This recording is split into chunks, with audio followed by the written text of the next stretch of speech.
Hello, this is Jim Feist in Las Vegas. I'm again with Hank Goldberg from Florida. And on this podcast, we're going to cover some college hoops, pro hoops, and we'll talk a little bit about the Super Bowl as well. Hank, good morning. Hi, Jim. How you doing today? I'm doing great. 3-1 last night, college hoops. I was happy about that.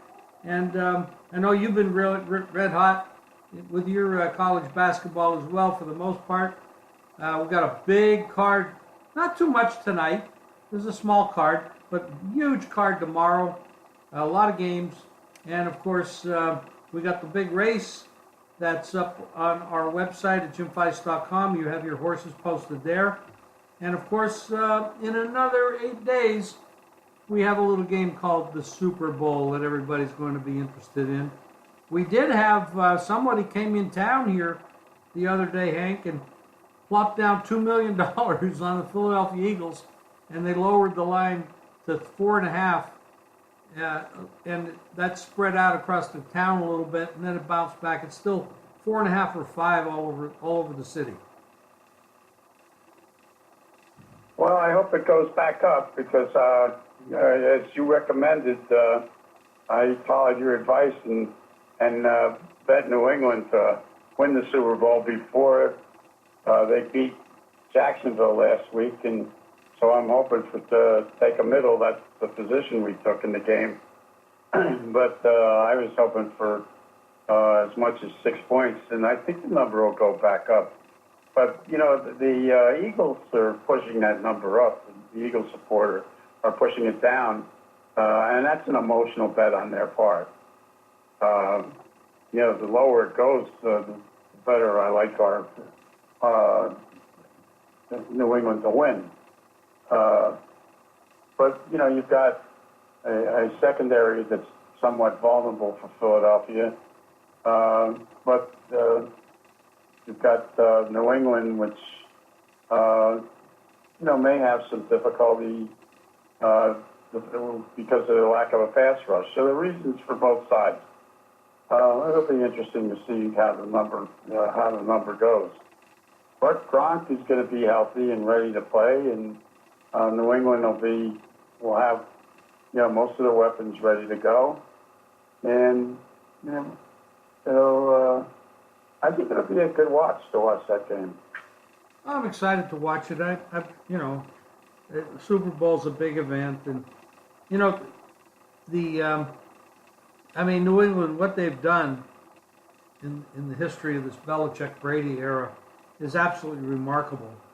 This is the 8th time they've gone to the Super Bowl together, and who does that?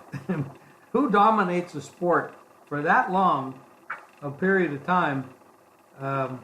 It's just absolutely a remarkable time in sports for us to watch this. Now, I know a lot of people are bored. The fact that New England is there so much, over the years, so many times over the years, but you got to give them credit.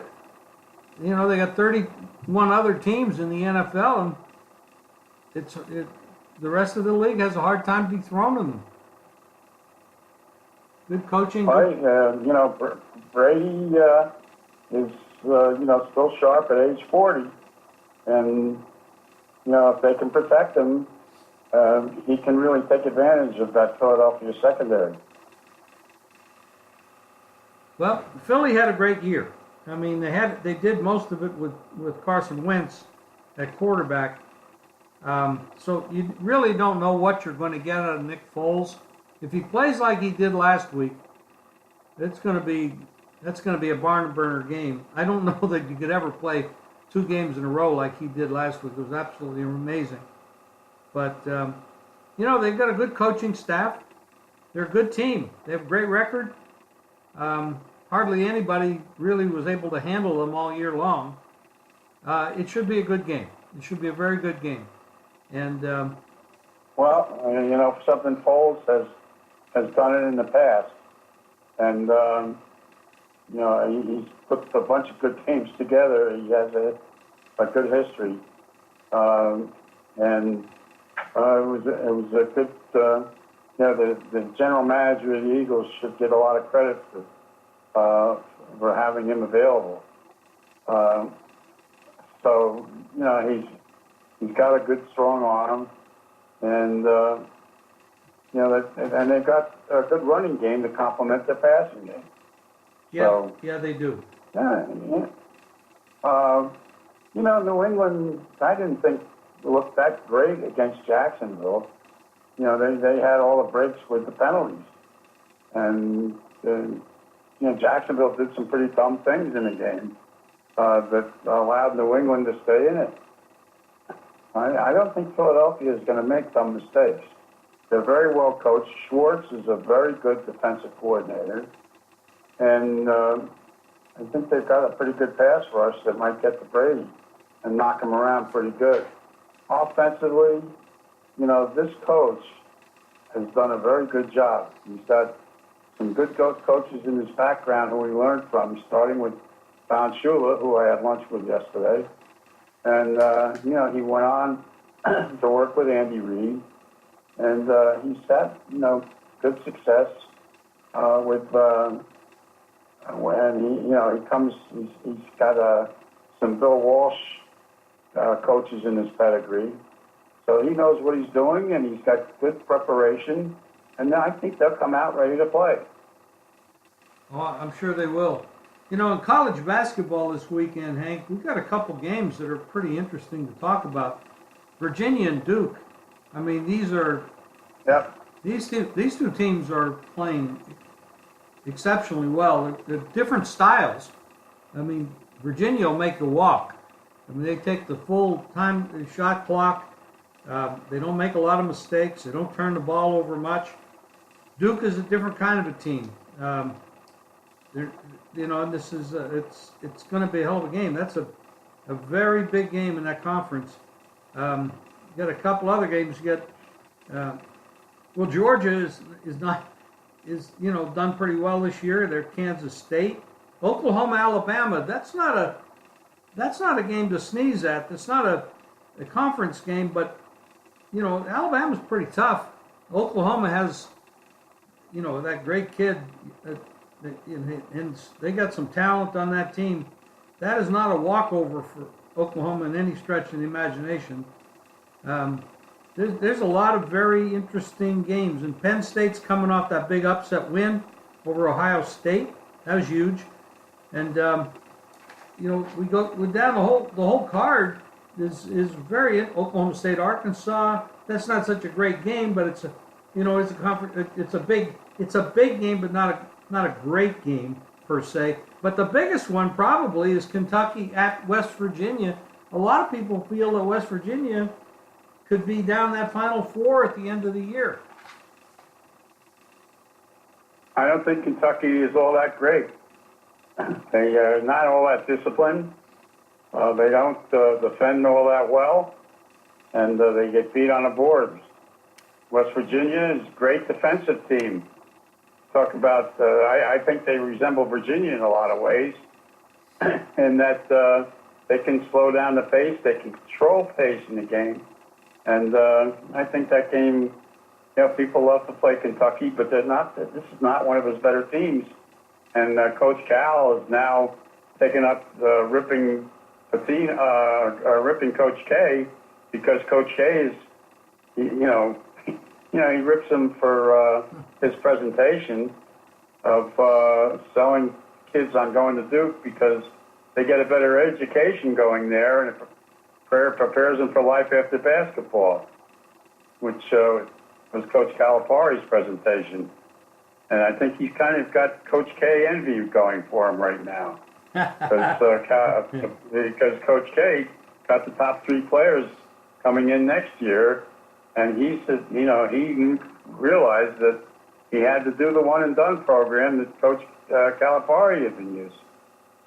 So, but it's interesting. And by the way, Miami is playing Florida State. That's a good game. Florida State's good. The coach up there does a good job with that team. Got another team that I wouldn't underestimate in the ACC, and that's North Carolina State. Hank, an off-the-wall question.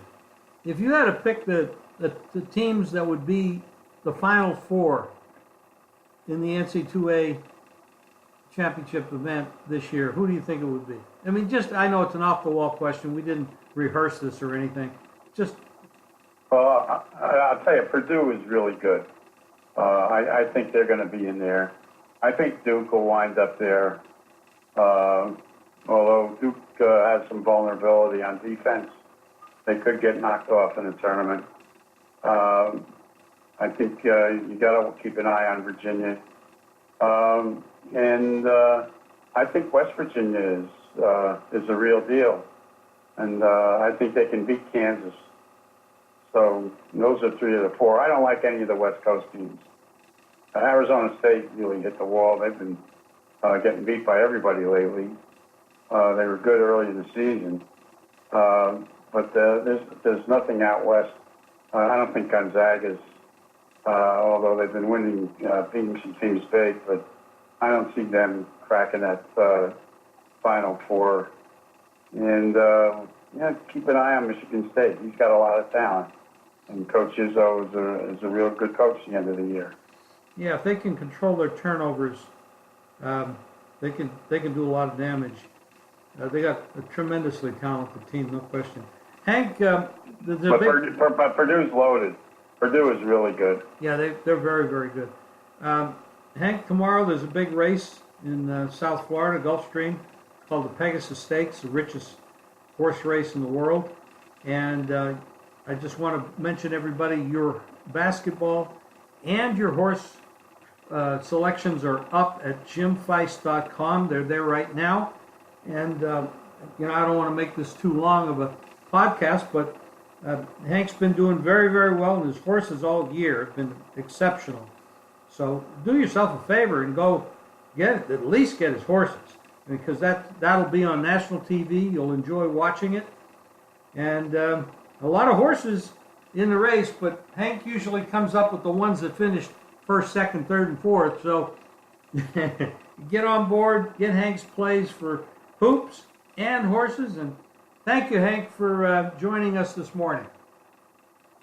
Okay, Jim, I'm looking to beat that 4-5 shot who got Horse of the Year last night, Gun Runner. So I may be able to give you a nice package for a superfecta bet. That's awesome. Thanks, everybody, and thanks for listening. We'll talk to you again on Monday.